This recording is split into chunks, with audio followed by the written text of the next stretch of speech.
Ikhwan fiddin rahimakumullah. Alhamdulillah, kita bersyukur kembali kepada Allah Ta'ala atas nikmat yang Allah curahkan kepada kita, yang mana kita masih diberi afiah, ya, berupa keimanan, bahkan mendapatkan keamanan di atas sunnah Nabi kita Muhammad SAW. Dan untuk menjaga nikmat itu, mari kita istiqomah untuk menuntut ilmu, lebih-lebih ilmu yang berkaitan dengan urusan akidah, karena hanya itulah ibadah seorang hamba akan terus bertambah baik. Barakallahu fikum. Kita masuk pada pembahasan pada kitab Tauhid, masih pada bab Maja'a anna sababa kufri bani Adam, ya, tentang hukum yang datang bahwa sebab kufurnya anak-anak Adam wa tarkihim dinahum, dan sebab meninggalkan mereka terhadap agama mereka, huwal ghuluwu fis sholihin, adalah berlebih-lebihan terhadap orang-orang soleh. Naqra, insyaallah kita akan baca insyaallah ila qauli Asy-Syaikh Abdurrahman bin Nasir As-Sa'di rahimahullah fi Safhah Sab'in, halaman 70. Qala rahimahullah, wan nasu fi muamalatis sholihina salasatu aqsamin. Manusia itu di dalam pergaulan, berhubungan kepada orang-orang soleh ada 3 macam, ya. Manusia ini ketika mereka bergaul dengan orang soleh itu ada 3 jenis manusia.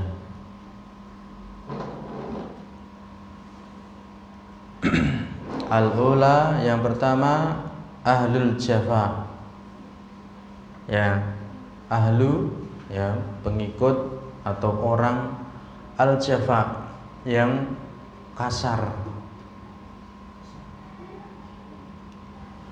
Alladzina yahdimunahum huquqahum, mereka adalah orang-orang yang menghancurkan ulama,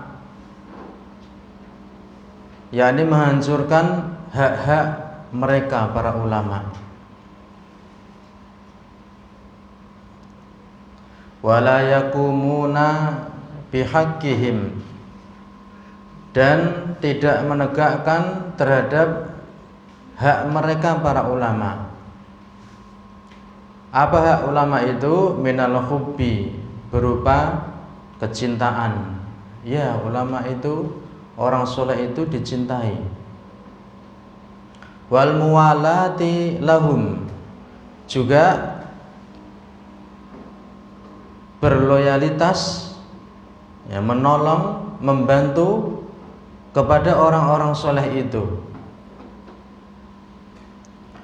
Wat tauqiri wat tabjil, juga menghormati serta memuliakan. Ini dikatakan haknya orang-orang soleh.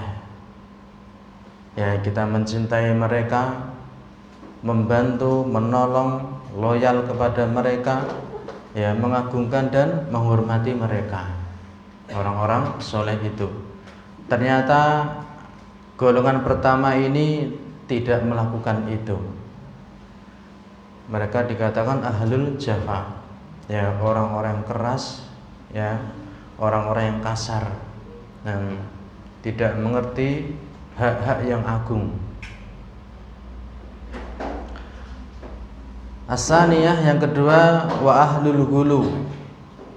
Yang kedua adalah orang yang ghulu, ya, melampaui batas, berlebih-lebihan.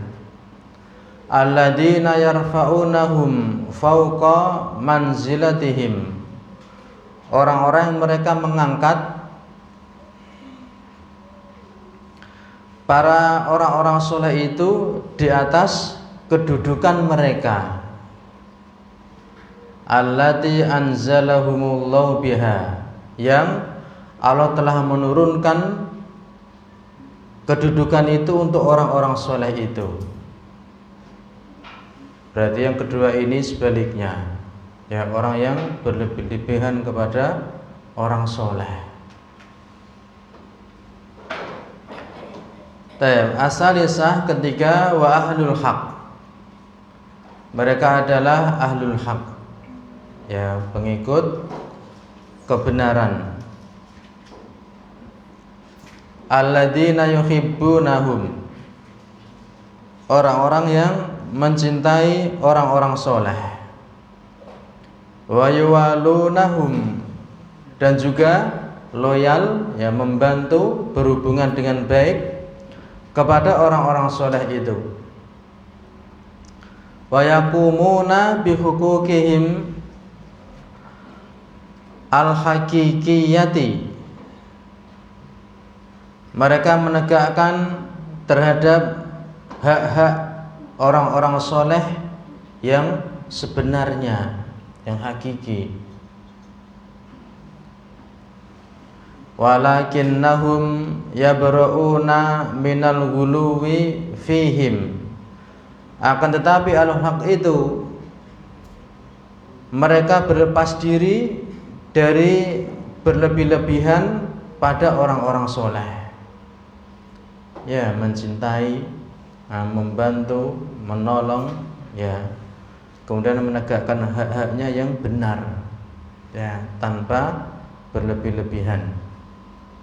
Waddi'ai ismatihim, dan berlepas diri dari di'ai ismatihim, ya, klaim kemaksuman orang-orang soleh itu. Maksum itu artinya keterjagaan, ya. Ahlul haq, ya, orang-orang soleh itu tidak diklaim sebagai orang yang maksum, ya. Hanyalah yang maksum itu dari kalangan anbiya war rusul. Nah, tidak untuk selain mereka. Bahkan para sahabat, ya, juga mereka bukan orang-orang yang maksum, ya. Dan inilah sikap yang benar kepada orang-orang soleh, ya, tidak mengklaim orang soleh itu, ya, maksum. Was-salihuna aidan yatabarrauna min an yadda'u li anfusihim haqqa min huquqi rabbihimul khasah.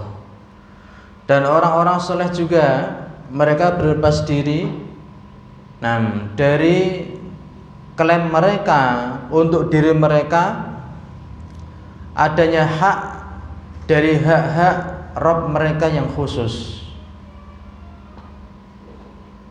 Dan orang soleh yang sesungguhnya itu, ya, tidak mengklaim dirinya itu memiliki hak seperti, ya, Rabb-nya yang khusus itu, ya, dikira memiliki hak yang khusus seperti Rabb-nya.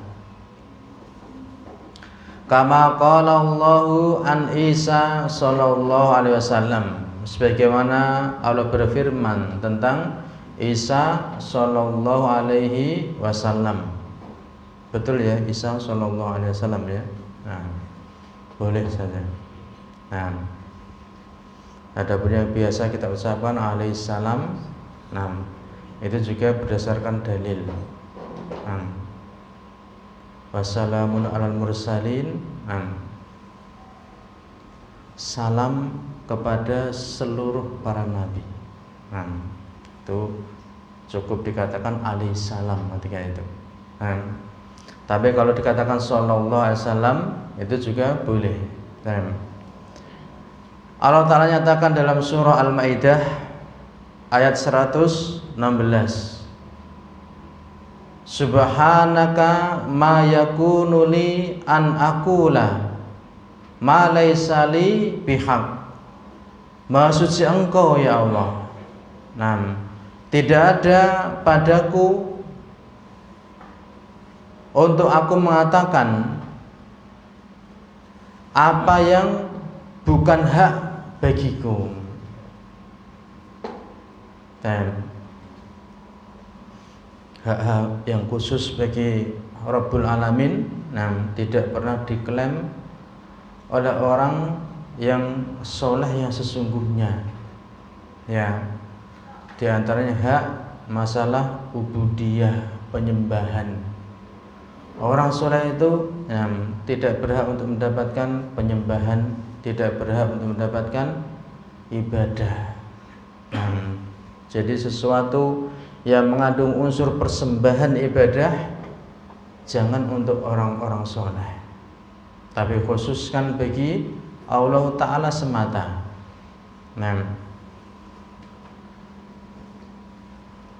Summa qala rahimahullah wa'lam annal huquqa salasatun. Dan ketahuilah bahasanya hak-hak itu ada 3.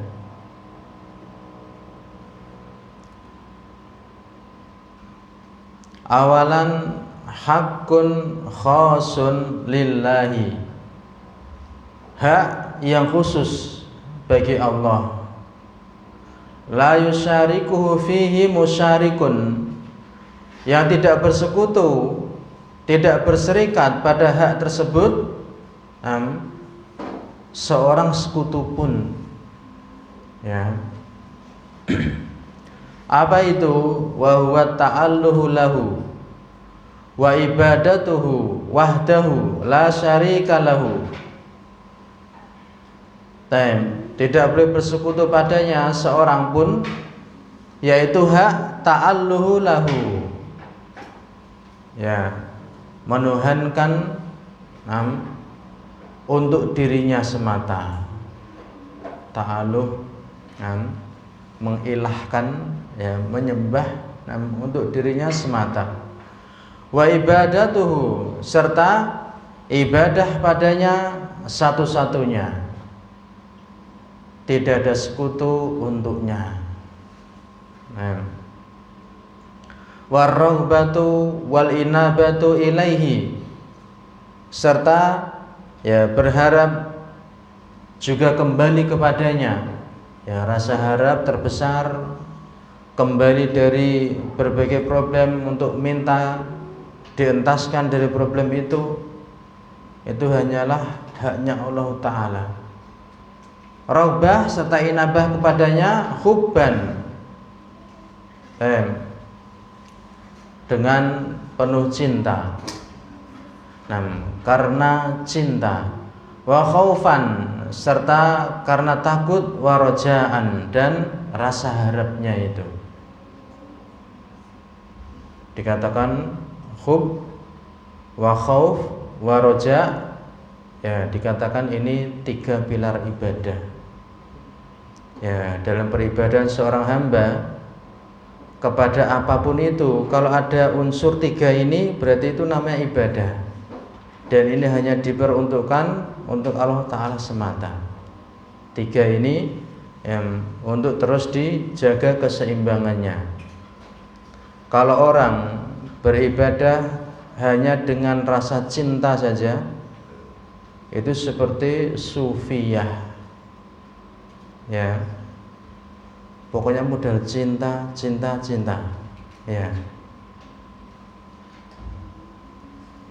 Mengharap surga? Enggak. Ya. Takut dari neraka? Ya enggak kuat neraka. Ya. Tapi merasa enggak pantas masuk surga. Bingung ya. Nah. Ya, mereka beribadah sufi dengan hanya rasa cinta. Itu yang mereka dengung-dengungkan terus. Kalau ada yang memperingatkan hati-hati dari syirik, alergi mereka. Ya. Kalau beribadah hanya modal khauf, itu haruri. Ya, khawarij. Ya. Saking khauf itu dominan pada mereka, ya, hingga mereka akhirnya jatuh pada perkara mengkafirkan pelaku dosa-dosa besar. Karena apa? Takut saja yang dikedepankan. Adapun kalau rojak saja seperti siapa? Murji'ah. Ya. Seperti murji'ah. Nah, irja. Ada Ahlus Sunnah dalam medan mereka yang dengan menyeimbangkan di antara tiga ini. Dan yang terbesar adalah hub, mahabbah, kecintaan. Haknya Allah yang khusus. Kemudian sanian yang kedua, wa haqqun khasun lirrusul. Hak yang khusus untuk para rasul. Ya. Apa itu? Wa huwa tauqiruhum wa tabjiluhum. Memuliakan dan menghormati mereka, ya, menghormati dan memuliakan mereka, wal qiyamu bi huquqihim al khassah, serta menegakkan terhadap hak-hak mereka para rasul yang khusus.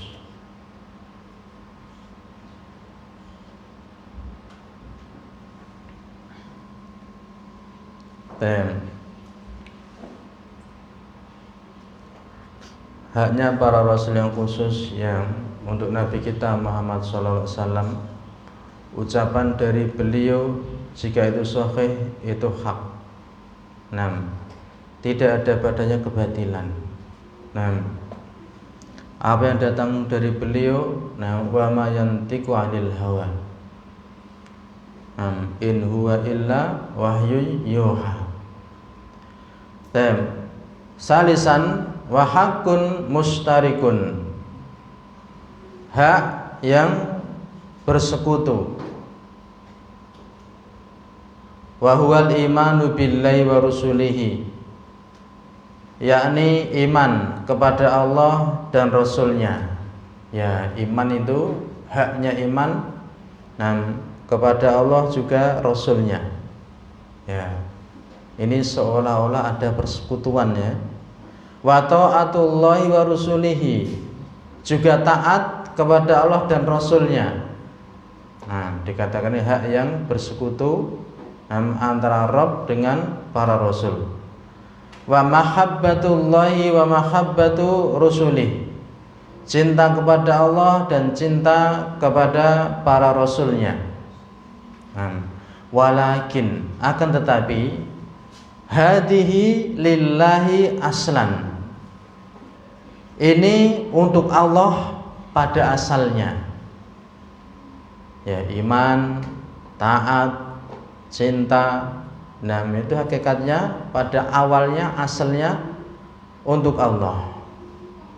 Walir rusuli taba'an li haqqillah, dan untuk para rasul karena mengikuti terhadap haknya Allah itu.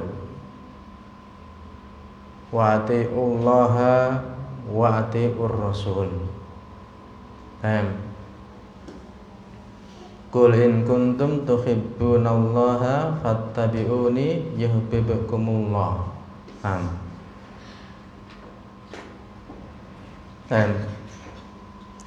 Pada dadanya hak yang bersekutu. Masya Allahu wasi'ta, terlarang. Karena dalam urusan masyiah tidak ada persekutuan. Masya Allahu wahdah paling bagus.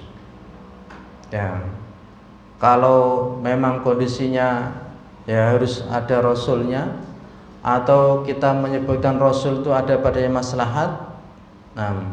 Masya Allahu summa sya'a Muhammad. Ya. Jangan pakai huruf atau wawu, karena itu kemutlakan.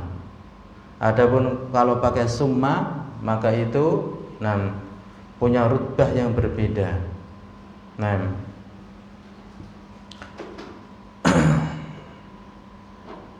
Fa'ahlul haqqi, maka pengikut kebenaran, ya'rifunal furqana, mereka mengetahui perbedaan baina hadil huquqis salasati, antara hak-hak yang tiga ini. Ya. Kita butuh itu ya. Fayakumuna bi ubudiyatillahi wa ikhlasid dini lahu, maka mereka menegakkan peribadahan kepada Allah serta mengikhlaskan agama ini untuknya. Wa yakumuna bihaqqi rusulihi wa awliyaihi ala ikhtilafi manazilihim wa maratibihim, dan mereka juga menegakkan terhadap haknya para rasulnya serta wali-walinya di atas perbedaan kedudukan mereka serta ya tingkatan-tingkatan mereka.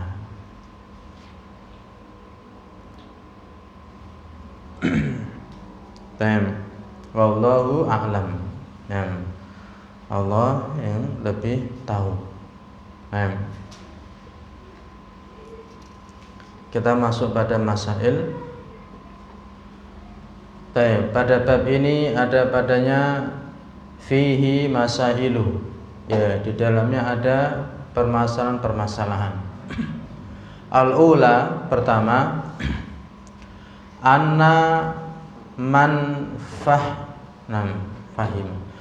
fahima hadal baba wa babaini ba'dah, bahasanya barang siapa yang memahami pada bab ini dan dua bab setelahnya. Ini masalah apa? Gulu kepada orang soleh. Ya, memahami bab ini, ya, dua bab setelahnya juga masalah kaitannya muamalah dengan orang soleh. Memahami ini, tabayyana lahu ghurbatul Islam, maka ya telah jelas untuknya asingnya Islam ini. Ya, Islam itu memerintahkan hanya ibadah kepada Allah Ta'ala semata. Ya, orang soleh disikapi, dimuliakan, dihormati bukan dengan cara mengibadahi mereka. Sementara orang-orang ya di masa itu ya beribadah kepada Allah juga beribadah kepada orang-orang soleh itu. Dan sekarang lebih merata dan lebih dahsyat. Ya, Syekh Muhammad bin Shalih Al-Utsaimin boleh mengungkapkan bagaimana di masa penulis kitab ini, ya, dikatakan kesyirikan merata, bahkan sampai Mekah Madinah, ya, kuburan-kuburan orang-orang soleh ya didatangi, diadakan peribadahan di situ, ya. Sementara Islam tidak memerintahkan itu sama sekali.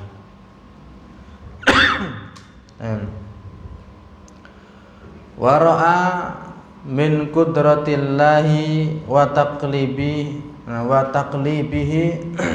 lil qulubil ajab, dan melihat termasuk ya kekuasaan Allah serta ya membaliknya dia terhadap hati-hati ya dengan cara yang ajaib. Ya. Masuk enggak ini? Dan melihat termasuk kekuasaan Allah yang ajaib, serta ya pembalikannya terhadap hati-hati pun dengan cara yang ajaib. Apa itu? Orang mengklaim mengagungkan orang soleh, mengira itu ibadah, padahal syirik. Ya, mengira ibadah padahal itu kemaksiatan yang paling besar.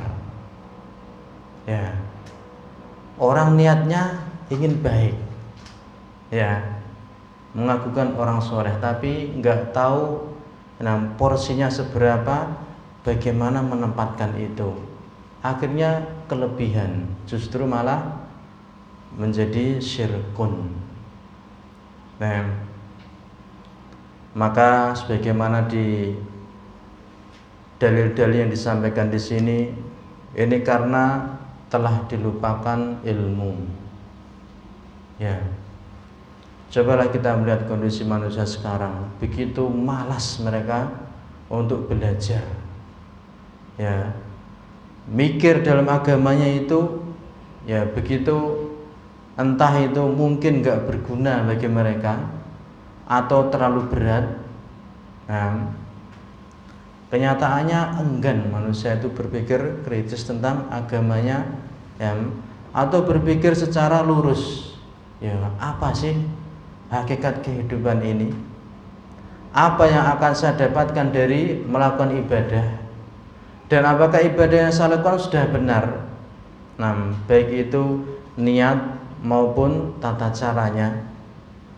Nah, padahal itu menjadi penjaga untuk ibadah kita yang terbaik. Apa? Belajar, terus mengkaji, ya, karena agama kita telah sempurna. Sesuatu yang sempurna itu kalau kita tidak mengerti sisi-sisinya, justru menganggap kekurangan atau menganggapnya sesuatu yang gak ada apa-apanya. Nah, masalah wudhu aja coba. Nah, kalau orang ngerti apa bahasa filosofinya sekarang ya. Nah, kita baca ayat tentang wudhu, perintah wudhu untuk ya 4 dari anggota tubuh yang wajib untuk dibasuh. Setelah itu harus tertib, kemudian urut, berturut-turut maksudnya. Nggak boleh ada jeda. Ya, di antara yang disampaikan para ulama inilah, ya, kenapa sih kok 4 anggota tubuh ini yang dibasuh? Ya, dikatakan itu anggota tubuh yang paling sering pergerakannya untuk melakukan kemaksiatan, sehingga gampang kotor itu. Maka ya dibersihkan dengan wudhu. Maka ketika anggota tubuh yang ada kemaksiatan dibersihkan secara lahir, batinnya pun dibersihkan. Bagaimana caranya? Setelah wudhu dia kembali bersyahadat. Ya, doa setelah wudhu ada pada kandungan syahadat. Nah, dikatakan lahir batinnya terus diperbarui manusia itu. Ya, sehingga di kandungan ayat tentang perintah wudhu terakhir itu, ya, Allah tidak ingin mempersulit kalian.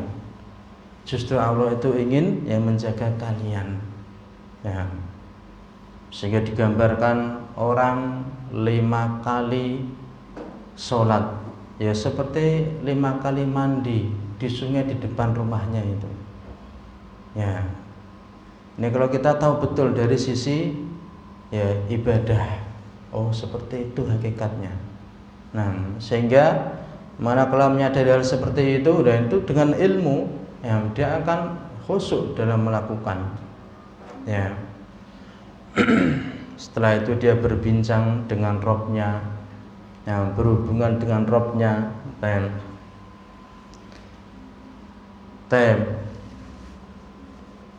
Kalau dalam hal akidah ya tentu ya urusannya lebih besar. Ya.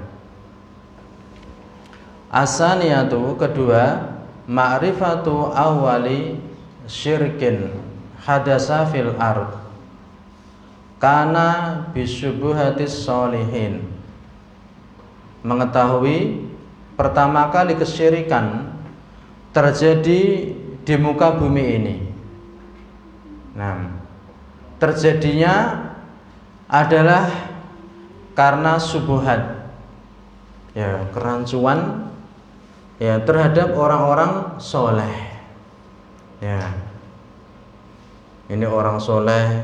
Nah, yang terkenal mungkin Syekh Abdul Qadir Jailani, ya, dinyanyikan ibadahnya Masya Allah gitu, dinyanyikan itu. Nah, sehingga Al-Fatihah pun diperuntukkan kepada beliau, ya. Nah, pada Rasul, kemudian kehadiran Syekh Abdul Qadir Jailani sudah diangkat sederajat dengan Nabi. Iya. Iya. Melampaui dari sahabat-sahabat Nabi yang utama. Ya. Kalau ditanya wali yang paling afdal siapa? Syekh Abdul Qadir Jailani. Abu Bakar gimana? Itu wali apa bukan? Itu as-siddiq. Terus derajatnya tinggi mana as-siddiq dengan wali itu? Ya. Enggak mampu dia untuk mengakui Abu Bakar itu lebih utama. Nah, karena doktrinnya itu ya pada sesuatu yang ya sudah dikasih doktrin, enggak perlu pakai Quran, enggak perlu pakai hadis, ditelen aja itu.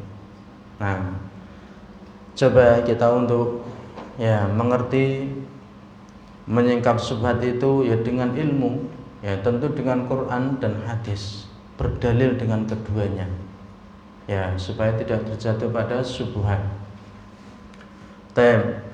Asali satu, ketiga, ma'rifatu awwala syai'in ghuyira bihi dinul anbiya. Mengetahui awal sesuatu yang itu dirubah. Dirubah dengannya agama para nabi. Agama para nabi yang pertama kali berubah dari ajaran mereka apa?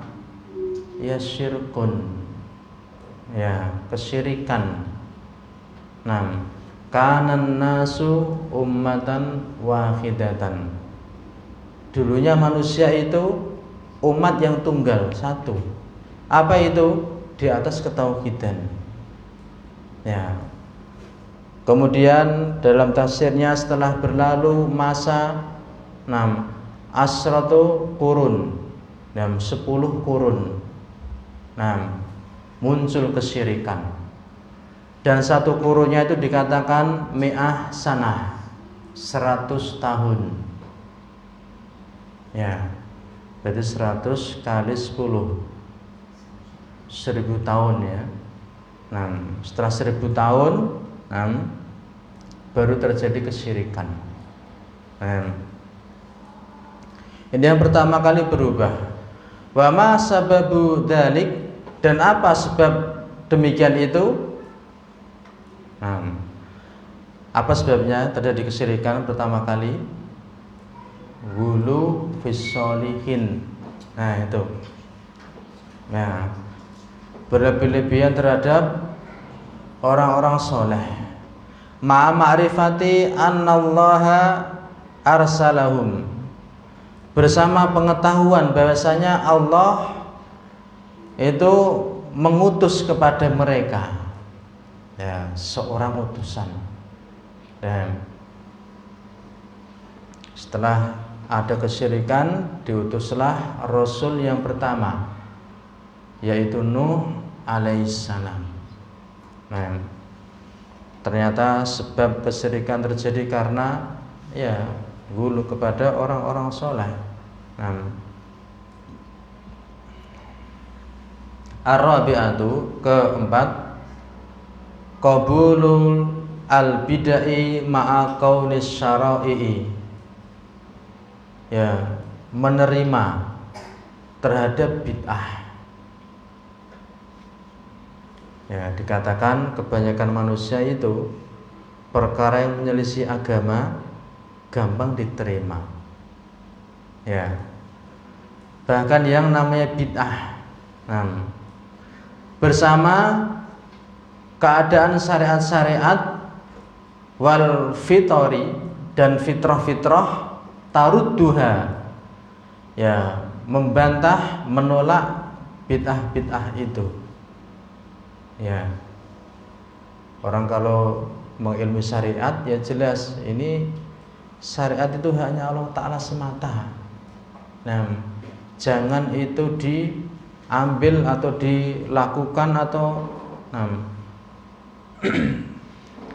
diamalkan itu oleh person tanpa adanya bukti dari Allah Ta'ala bahwa itu padanya perintah. Fitrah yang lurus itu juga menolak bid'ah.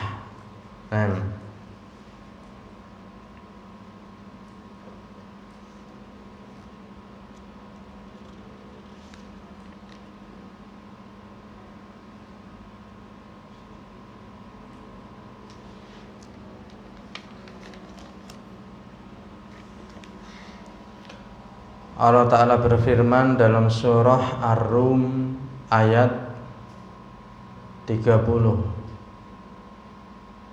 Fa'akim wajhaka lid-dini hanifa. Maka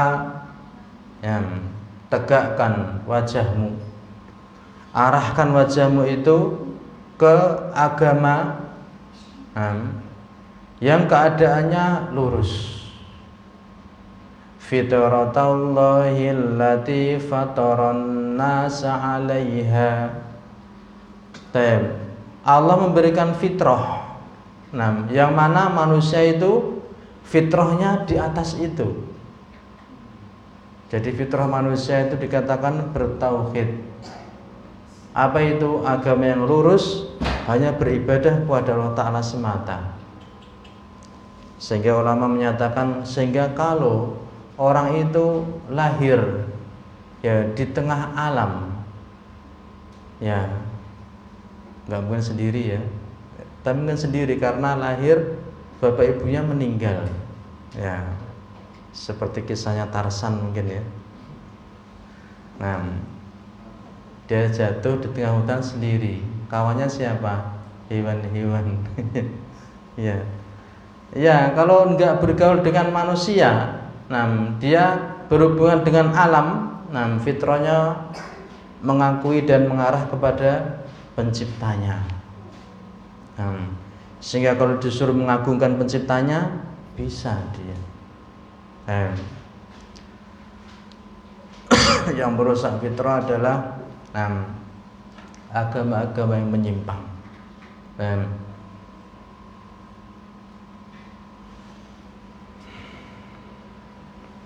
Al-khamisatu, kelima, anna sababa dzalika, kalau kulihi taukidnya kemana? Ya, kadzalik. Dzalika mudhof ilaih ya, majrur. Masjul haqqi bil batil. Ya, bahwasanya sebab demikian itu seluruhnya adalah mencampur kebenaran dan kebatilan.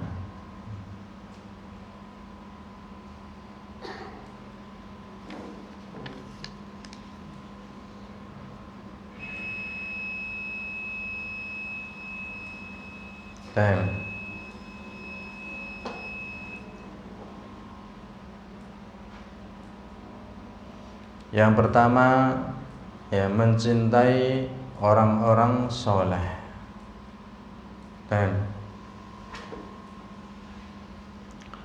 Kedua, ahli ilmu serta orang-orang yang menginginkan kebaikan. Ya, itu semuanya ketika bergabung, ada kebenaran pada keduanya.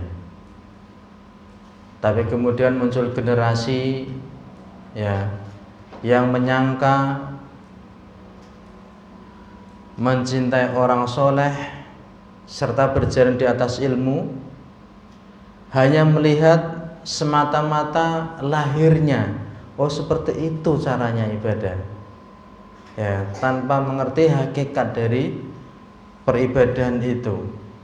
Ya, kebenaran sudah nampak ada, kemudian tercampur dengan kebatilan. Di antara yang mencampuri kebenaran berupa kebatilan itu apa? Niat-niatnya sudah rusak.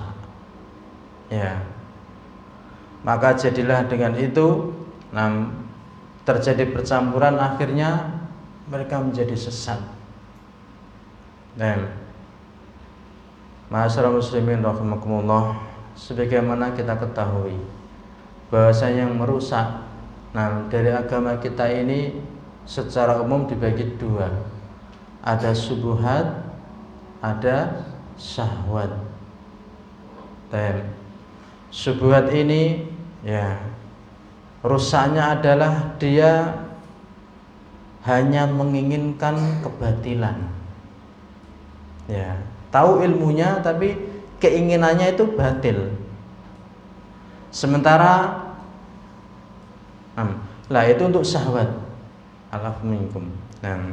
Syahwat ya, dia mengetahui itu ilmu tapi niatnya sudah rusak, dipenuhi dengan syahwat.